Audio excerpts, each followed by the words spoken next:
Queridos e amados irmãos, a graça e a paz do Senhor seja com todos. Eu sou o pastor Diego Penha e gostaria de compartilhar a palavra do Senhor com você hoje. Abra comigo a sua Bíblia em 1 Pedro, capítulo 2.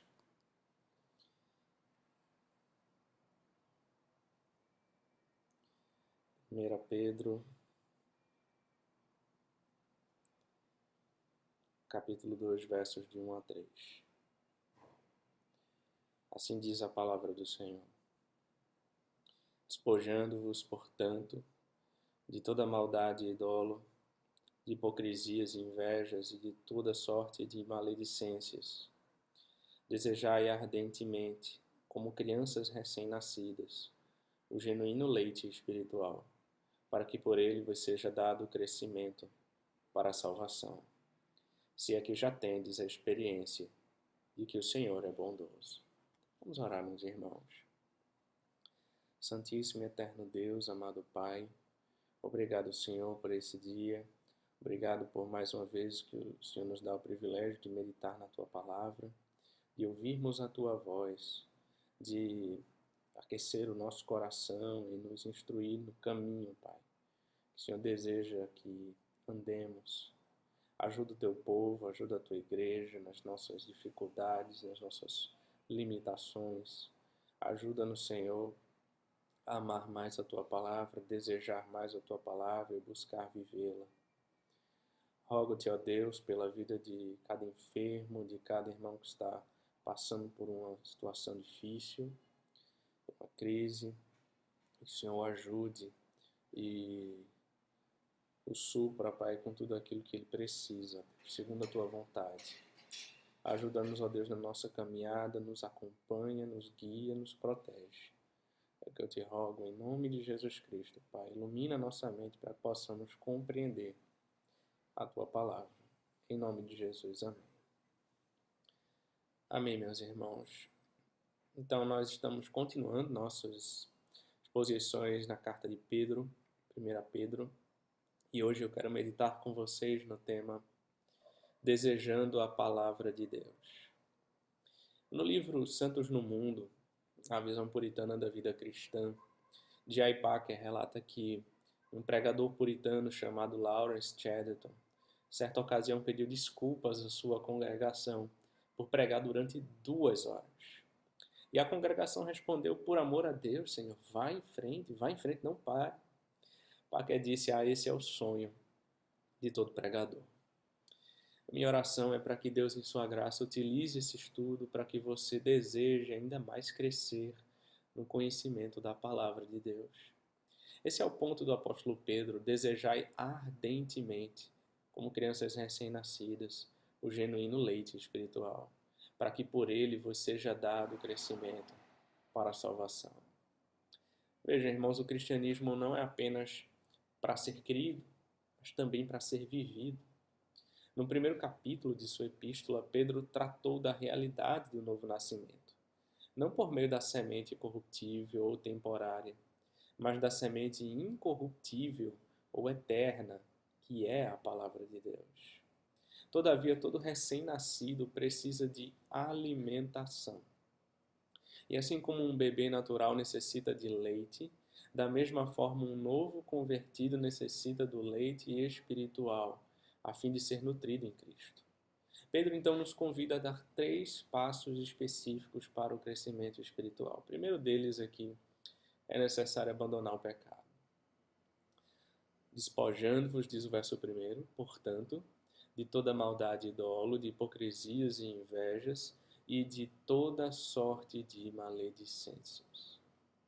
A conjunção portanto, despojando-vos, portanto, remete a 1 Pedro 1, 23 a 25, onde Pedro declarou que a palavra do Senhor permanece eternamente, a semente incorruptível, o evangelho capaz de produzir um novo nascimento. Ou seja, a palavra de Deus é a fonte da salvação. Logo, Deus, em sua graça, opera através da palavra para gerar uma nova vida. Tiago 1,18 diz que, segundo o seu querer, Ele nos gerou pela palavra da verdade. João 20:31 diz que tudo isso foi escrito para que creiais que Jesus é o Cristo, o Filho de Deus, e para que, crendo, tenhas vida em seu nome. Romanos 10:17 diz que assim a fé vem pela pregação e a pregação pela palavra de Cristo. Em 1 Coríntios 15:36 está escrito: insensato, o que semeias não nasce se primeiro não morrer. Por isso, diante da palavra semeada, todo cristão deve abandonar as atitudes pecaminosas de sua velha vida e buscar diariamente ser mais parecido com Cristo. Despojando-vos, portanto, diz o verso 1. Tiago compartilha o mesmo conselho de Pedro quando ele escreve em Tiago 1:21. Portanto, despojando-vos de toda impureza e acúmulo de maldade, acolhei com mansidão a palavra em vós implantada, a qual é poderosa para salvar a vossa alma. Veja que o verdadeiro arrependimento deve sempre começar com o abandono do pecado. O verbo despojar, apotiteme, em grego, significa se livrar de ou lançar fora. Paulo usou a mesma palavra para expressar nossa atitude em relação às obras das trevas. Ele disse em Romanos 13:12, vai alta a noite e vem chegando o dia. Deixemos, pois, as obras das trevas e revistamo-nos das armas da luz. Nas antigas cerimônias de batismo, aqueles que eram batizados, eles deveriam descartar as roupas que usavam na cerimônia. Após o batismo, eles colocavam roupas novas que recebiam da igreja. O ato de trocar de roupa simbolizava a realidade da salvação em abandonar as coisas do passado e se revestir de uma nova vida. Em Romanos 6 está escrito, ou porventura ignorais que todos nós que fomos batizados em Cristo Jesus, fomos batizados na sua morte. Fomos, pois, sepultados com ele na morte pelo batismo, para que, como Cristo foi ressuscitado dentre os mortos pela glória do Pai, assim também andemos nós em novidade de vida. Porque se fomos unidos com ele na semelhança da sua morte, certamente o seremos também na semelhança da sua ressurreição. Sabendo isto, que foi crucificado com ele o nosso velho homem, para que o corpo do pecado seja destruído, e não sirvamos o pecado como escravos, porquanto quem morreu está justificado do pecado. Em 2 Coríntios 5:17 diz que assim, se alguém está em Cristo, é nova criatura. As coisas antigas já passaram e eis que se fizeram novas. Em Efésios 4 diz que devemos nos despojar do velho homem e nos revestir do novo homem, criado segundo Deus, em justiça e retidão procedentes da verdade. Em Hebreus 12:1, irmãos, o autor de Hebreus nos encoraja a desembaraçar de todo o peso e do pecado que tenazmente nos assedia e correr com perseverança a carreira que nos está proposta. Assim, um cristão que experimentou o novo nascimento, ele deve abandonar todos os pecados que atrapalham seu desejo pela palavra de Deus.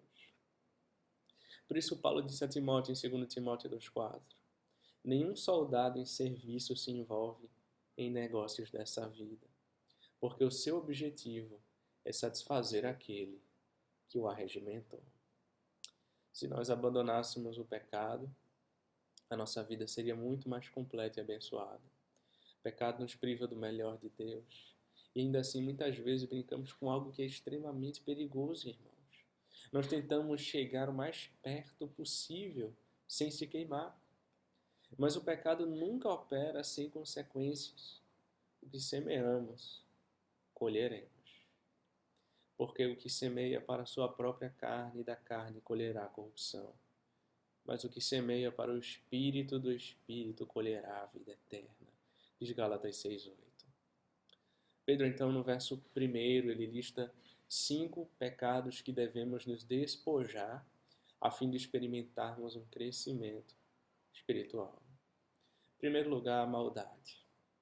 O termo maldade, kakia em grego, é uma palavra geral para todo tipo de malícia. Aparece em diversas passagens no Novo Testamento. E você vai perceber que os outros pecados mencionados nessa lista são decorrentes dessa maldade. Em Tito 3,3 diz que nós também outrora éramos nécios, desobedientes, esgarrados, escravos de toda sorte de paixões e prazeres, vivendo em malícia e inveja, odiosos e odiando-nos uns aos outros. Pedro vai dizer, você precisa se despojar disso. Tiago ainda diz mais, você precisa acolher com mansidão a palavra de Deus. Em Atos 8:22 está escrito, arrepende-te, pois, da tua maldade e roga ao Senhor, talvez te seja perdoado o intento do coração. Segundo lugar, o dolo. Essa palavra originalmente significa isca ou armadilha. Representa um espírito traiçoeiro. Refere-se a alguém que conta uma mentira a fim de enganar a outros. Lucas usou o mesmo termo no livro de Atos, quando escreveu da repreensão de Paulo ao mágico Elimas por ser cheio de todo engano e fraude em Atos 13:10. Terceiro lugar, hipocrisia. A hipocrisia, hipócrisis em grego, ela significa dissimulação. É utilizar uma máscara para esconder a verdadeira identidade. Descreve qualquer comportamento que não seja genuíno ou consistente com o que realmente acredita ou diz que acredita. Então, no grego clássico, um hipócrita poderia ser um intérprete, um orador, um declamador de poesia ou ator. Jesus criticou os hipócritas de serem piedosos apenas em público. Os hipócritas também foram culpados de criticar as falhas dos outros e ignorar as próprias falhas. Em Mateus capítulo 7, Jesus muitas vezes chamou os fariseus de hipócritas por causa do conflito entre suas ações externas e atitudes internas em Mateus capítulo 15. Os hipócritas poderiam interpretar o tempo, mas não os sinais dos tempos, Lucas 12.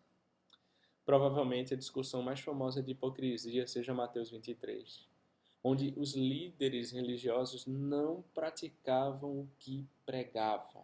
Mateus 23. Jesus comparou-os aos sepulcros caiados, que por fora eram impecáveis, mas por dentro eram sujos. Paulo acusou Pedro de hipocrisia por se recusar a comer com os cristãos gentios em Antioquia, em Gálatas 2. E Paulo advertiu a Timóteo sobre os falsos mestres hipócritas em 1 Timóteo 4. 6 vezes no Novo Testamento os escritores mostram que a sinceridade, sem hipocrisia, deve caracterizar o cristão. O amor cristão, a fé e a sabedoria devem ser sinceros. Em quarto lugar, a inveja. Descreve um sentimento avarento de querer ocupar o lugar do outro. Foi esse o sentimento por trás da crucificação de Jesus. Os líderes religiosos tornaram-se invejosos diante da popularidade de Cristo. A inveja muitas vezes leva a ressentimentos, ao ódio, à amargura e a conflitos. Tiago 3,16 diz, pois onde há inveja e sentimento faccioso, aí há confusão e toda espécie de coisas ruins. Em quinto lugar, toda sorte de maledicências. Por fim, o apóstolo Pedro menciona a maledicência, katalalia, em grego, que significa calúnia. É um termo onomatopeico, ou seja, soa como os sussurros ou fofocas por trás de alguém. Refere-se essencialmente à difamação do caráter. Essa palavra, katalaia em grego, aparece somente aqui em 1 Pedro 2,1 e em 2 Coríntios 12,20. O verbo relacionado, katalaleo, é traduzido como falar contra, em Tiago 4,11. O caluniador, ele diz coisas boas diante da pessoa, mas o deprecia por trás dela. Ele sempre fala mal quando a vítima não está por perto. Será que você conhece alguém assim? O desejo do apóstolo Pedro é que os seus leitores jamais se esquecessem de que o pecado é uma fraude. Ele promete alegria, mas paga com tristeza. Ele promete prazer, mas paga com lágrimas. Quando Adão e Eva foram tentados no jardim do Éden, Satanás compartilhou mentiras, enganos e meias-verdades. Jesus declarou que o diabo é o pai da mentira. Entretanto, Deus é a fonte de toda a verdade. Ou seja, quanto mais conhecemos a respeito do Deus verdadeiro revelado em Sua palavra, mais parecidos com Cristo nos tornamos. Paulo disse em Filipenses 4, finalmente, irmãos, tudo que é verdadeiro, tudo que é respeitável, tudo que é justo, tudo que é puro, tudo que é amável, tudo que é de boa fama, se alguma virtude há e se algum louvor existe, seja isso que ocupe o vosso pensamento. O que também aprendestes e recebestes e ouvistes e vistes em mim, isso praticai, e o Deus da paz será convosco. Você não precisa de anos de terapia para abandonar estas coisas. Basta obedecer, meu irmão. Apegue-se a Cristo e tome uma decisão firme de romper com as atitudes e pensamentos pecaminosos de sua velha vida. E viva como um verdadeiro cristão. Põe em prática aquilo que você ouve e aprende. Alguém muito sábio certa vez disse: a palavra de Deus irá mantê-lo longe do pecado, ou o pecado vai mantê-lo longe da palavra de Deus. Confesse seus pecados e os abandone o mais rápido possível e volte-se para o Senhor. Se você não fizer isso, você não será motivado a se alimentar da palavra de Deus, que é o segundo passo do crescimento espiritual que nós veremos no próximo sermão. Vamos orar. Santíssimo e eterno Deus, amado Pai, obrigado, Senhor, por mais essa palavra. Podemos meditar, Senhor, na Tua lei e crescermos, ó Deus, espiritualmente. Derrama graça sobre nós, sobre a vida da Tua igreja e nos ajuda a Te adorar, Senhor, e viver uma vida íntegra, segundo a Tua palavra. É o que nós te rogamos em nome de Jesus Cristo. Amém. Que Deus te abençoe, meu querido.